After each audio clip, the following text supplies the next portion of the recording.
నన్ను కూడా మార్చింది ఆయనే. నేను ఇట్లా లేని ముందర. ఇప్పుడు ఉన్నదానికి కారణం ఏంటంటే ఆయన ప్రేమ, ఆయన కృపనే. హల్లెలూయా, ఆమేన్.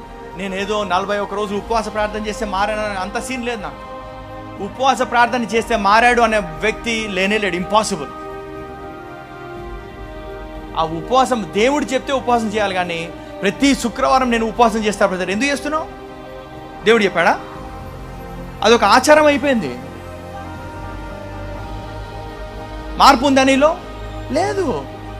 ఉపవాసం చేస్తున్నావు ఒక అహం. మళ్ళీ ఎఫెసియన్స్ 2:8, ఎఫెసీ పత్రిక 2వ అధ్యాయము 8వ వచనంలో ఉన్నటువంటి ఒక మాట ఏమంటాడంటే, మీరు విశ్వాసము ద్వారా కృపచేతనే రక్షింపబడి ఉన్నారు, ఇది మీ వలన కలిగినది కాదు, దేవుని వరమే. దేవుని వరమే, అది క్రియల వలన కలిగినది కాదు, కనుక క్రియల వలన కలిగినది కాదు, గనుక ఎవడును అతిశయపడ వీలు లేదు. క్రియల వల్ల అయితే ఏం చేస్తుందంట?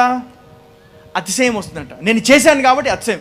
నేను 40 రోజులు గనక పైగా డంకా కొట్టి చెప్తాడు దేవుడు. అంటాడు, అరే ఉపవాస ప్రార్థన చేసి ఇంకోటి చెప్పొద్దు అంటాడు. కానీ మేము చెప్తాం అక్కడ బాహాటంగా, ఉపవాస ప్రార్థన చేయబడును. ప్రార్థన చేస్తే రూమ్ లో మూసుకో అంటాడు. దానం చేయంగానే చర్చిలో చదువుతారు, వీళ్ళు 3,000 2,000 ఇచ్చాడు, 3,000 ఇచ్చారు. ఏంది అది? 100 రూపాయలు ఇచ్చి కూడా చదివించుకుంటారు. ఎందుకు? బైబిల్ చెప్పాడా, కుడి చేతికి కుడి చేయిస్తే ఎడం చేయి తెలియదు అంటాడు. కానీ డంకా కొట్టాలంట, ఇంత ఇచ్చాము అంత ఇచ్చాము అని. ఎందుకు చెప్పేది? when he sees you in secret he will reward you openly అంటాడు. ఆయన రహస్యముగా చూచే నీ తండ్రి బాహాటముగా నీకు ప్రతిఫలం ఇస్తాడు. ఆమేన్. ఎందుకంటే బాహాటంగా చెప్పుకున్నాం కాబట్టి ప్రతిఫలం ఉండదంట మనకి. రహస్యంగా ఏం చేసినా రహస్యంగా చేయాలంట. హల్లెలూయా, హల్లెలూయా. ఏమని అనుకుంటున్నారా? సారీ, ఏమనుకోవద్దు.